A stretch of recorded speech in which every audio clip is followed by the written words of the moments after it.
Hello, so today I'm going to be talking about like food and washing tips like whilst you're at uni, because I know when I came to uni I literally had no idea about like cooking food or like doing my washing and stuff like that. So I thought I'd let you know a few of my like essential tips you should know. Also, I do want to apologise for my changing friendships video.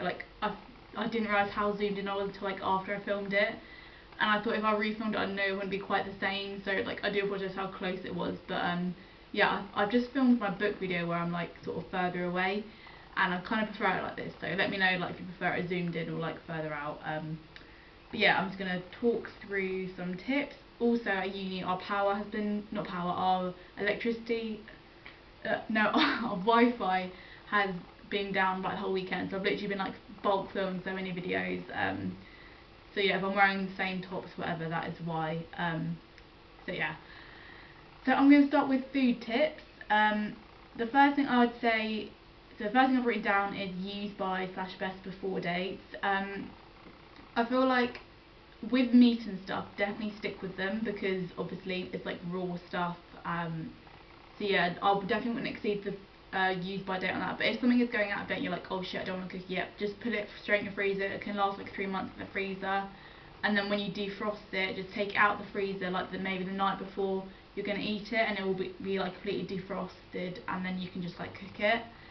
But I'd say like when you're in the shop buying your, especially meat and fruit and veg, like if you're buying it, like you'll notice all the like stuff going out of date quickest will be right at the front, so always go straight to the back of the shelf to find stuff that's got like a few more sort of days left on it, because I've found it's almost like a 5-day difference with the stuff at the front compared to the stuff at the back. So it's worth it looking like oh my god, I thought there was coming in then. Like it's worth looking like right at the back and looking like a crazy person to get like food that lasts longer in the fridge. So cooking meat. So with meat, if you're cooking on the hob, it's best to like, especially if you've got electric hobs, because I think most university halls have them. Basically, I always turn the hob right up to number 6 so it heats up. Put the chicken in with like a bit, like maybe a tablespoon of oil, and then let it fry for a little bit for a couple of minutes. And when the oil starts going a bit like mad, I turn it down to 4, and then it kind of cooks the chicken more evenly. But if you've got gas cookers, just put it up to a medium heat, and it'll cook the chicken absolutely fine, or whatever meat you're cooking on a hob. And then if you're cooking it on the bone on the hob, you'll need to do it a lot longer because obviously there's like a bone in the middle of it. So yeah, so freezing food. Also, I often find it's quite hard to cook portions for like one person, especially if you're cooking from scratch. So what I do is I just put any food left over. I usually eat it out of the fridge for a couple of days. I'll put it in the Tupperware in the fridge, and then I'll take it. And then once I'm like bored of it, I'll just basically keep it in the Tupperware, put it in the freezer, and again it will last like a good month or so in the freezer. So yeah. So yeah, if there's like food you don't want to eat straight away, just literally put it straight in the freezer and it'll be absolutely fine. Next thing is batch cooking. So I have just touched on this, but most recipe books will sort of have like portions for like 2 to like 4 people, and in the way it's actually kind of easier to batch cook, so it means you don't have to think about something new to cook every day. Like right now I've got a good like I've got 2 meals in the freezer, and I've got like probably 2 portions of curry in my fridge, so I think I'll have some curry tonight, probably put the rest of that in the freezer. I've eaten it for like 3 days now, take something else out, and yeah, so it's always good to have like a meal saved in the freezer when you can't bother to cook something. And yeah, and also like your flatmates might want some food and stuff, so food doesn't really go to waste in university halls, put it that way. Next thing is ask for your mum's recipes. I know like my mum sort of gave me a few sort of secret ingredients for like bolognese and stuff like that. What else did she taught me to cook? She did teach me how to cook a lasagna before I came here, but I don't have a like baking dish, so I haven't actually cooked that, but I will definitely invest in one for 2nd year.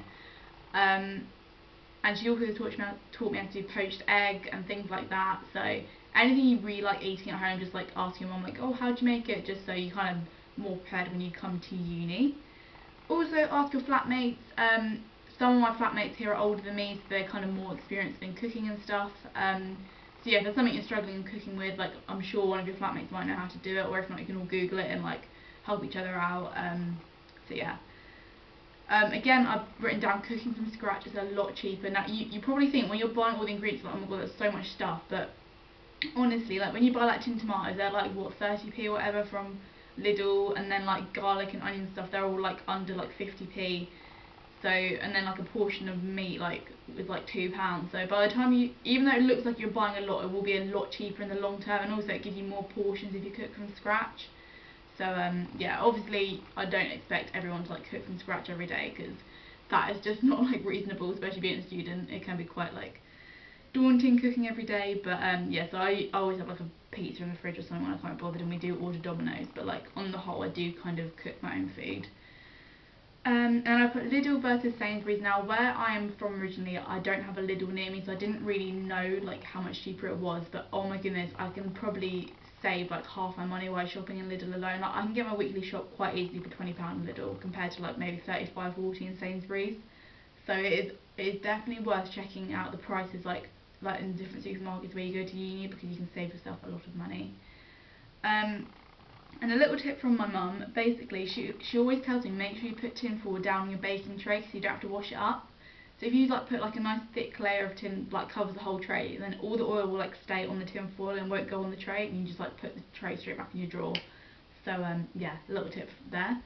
Next I'm going to talk about washing your clothes.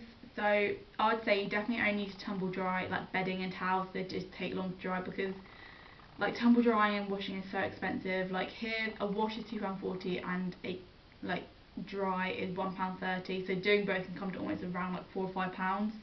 So if you want to save money, just wash your clothes and like leave them out to dry. Like on this side I have all my clothes drying right now, because like things like t-shirts and stuff don't really take that long to dry anyway. So yeah, I'd say only really tumble dry like essential things or like heavy things.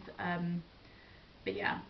And then if you're like confused about what temperature your stuff should go on, first of all ask your parents. That's what I did.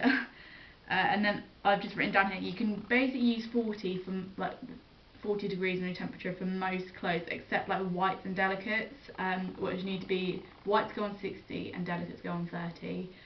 But to be honest, I've never really separated my washing out. Like I know people do like whites and darks and stuff, but most colours are absolutely fine, unless it's like a new black pair of jeans or something. Just put them all in a dark wash, I would recommend, because obviously, especially like Johnny jeans stuff, they do like the colours do run in them.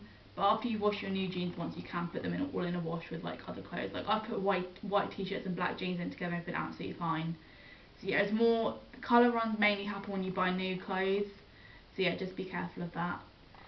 And then also with delicates, I'd just recommend hand washing and like underwear and stuff, because especially like if you're someone who, like, to be honest, I don't wash all my clothes all the time. I only really wash like underwear and pyjamas. So if you've only got a small wash to do and it feels like not enough to fill up a washing machine, just wash it in your sink. Like, it's a whole lot cheaper.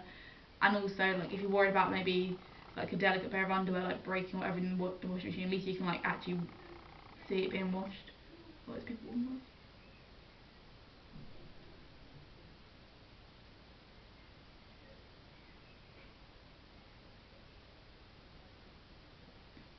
Okay, I think they're gone.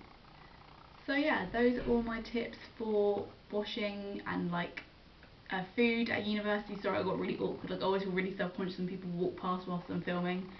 I mean, they all know I do YouTube, but like yeah, it's still a little bit awkward. So yeah, please like and subscribe if you like this video. I've got so many more university related videos coming, so I'll link the playlist down below and on the screen now. But yeah, please like and subscribe if you want to, and I'll see you soon. Bye.